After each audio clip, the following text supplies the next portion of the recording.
Primeiro eu fui morar em Teoflotone, vim morar em Teoflotone.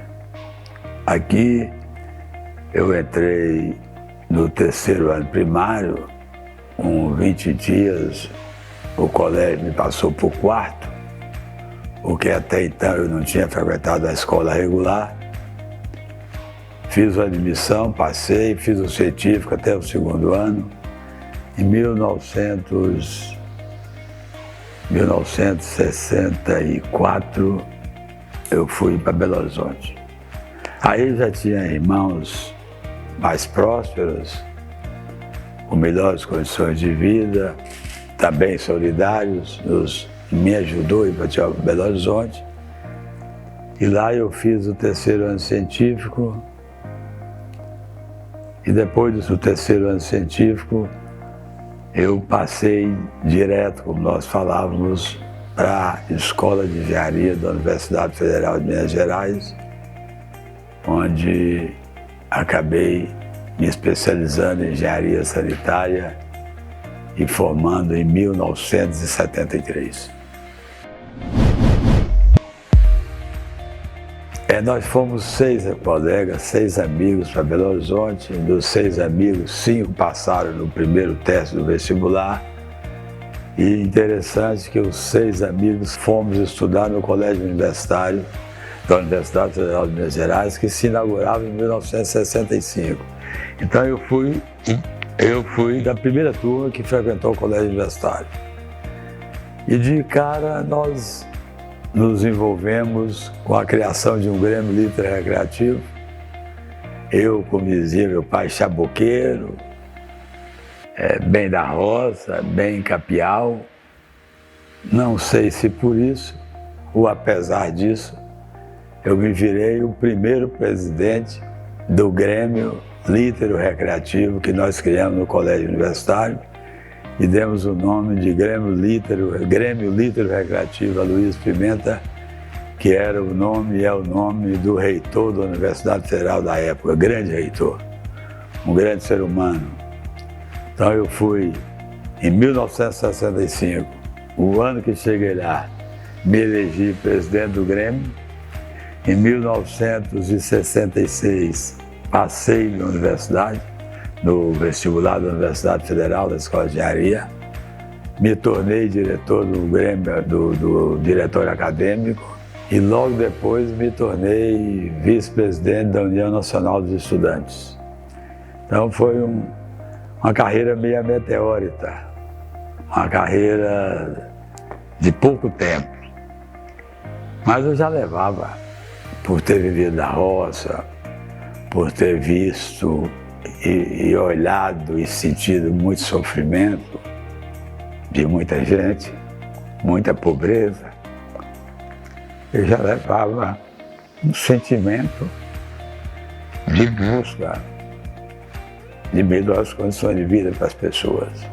Isso me motivou sempre e me fez ser o que eu sou hoje.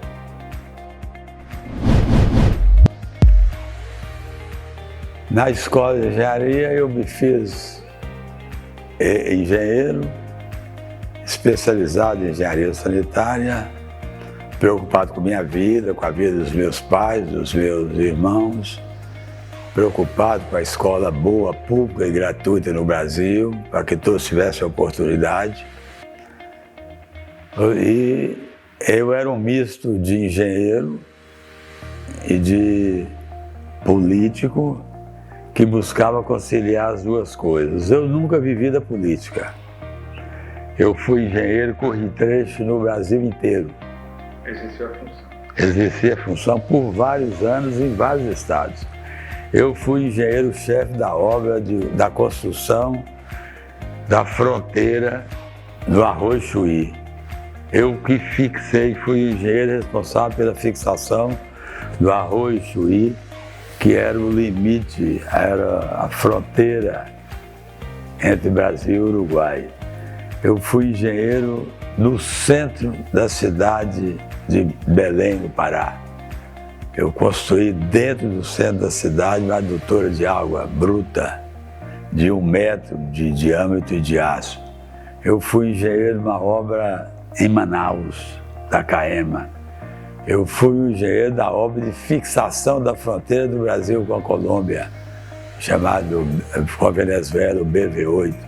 Eu fui para o mato, dormi numa Kombi vários dias para construir o canteiro e fazer um marco daquela fronteira. Eu fui engenheiro, o primeiro engenheiro da implantação da mina da Vale do Rio Doce em Carajás. Eu cheguei lá, dormi nos primeiros dias com outros companheiros de trabalho, peões, serventes, mestres de obra, dormindo em Kombi, até que a Vale do Rio Doce nos cedeu o seu hotel, o seu acampamento para dormirmos e fazer as refeições.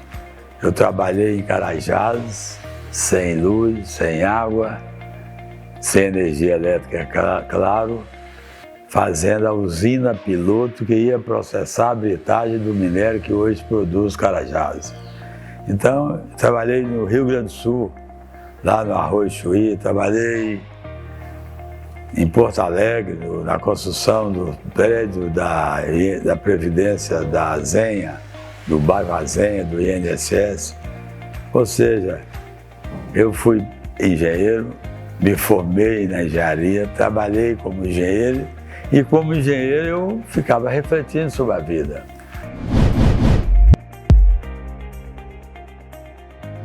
Eu, menino da roça, fui diretor de uma das maiores empresas do Brasil na época.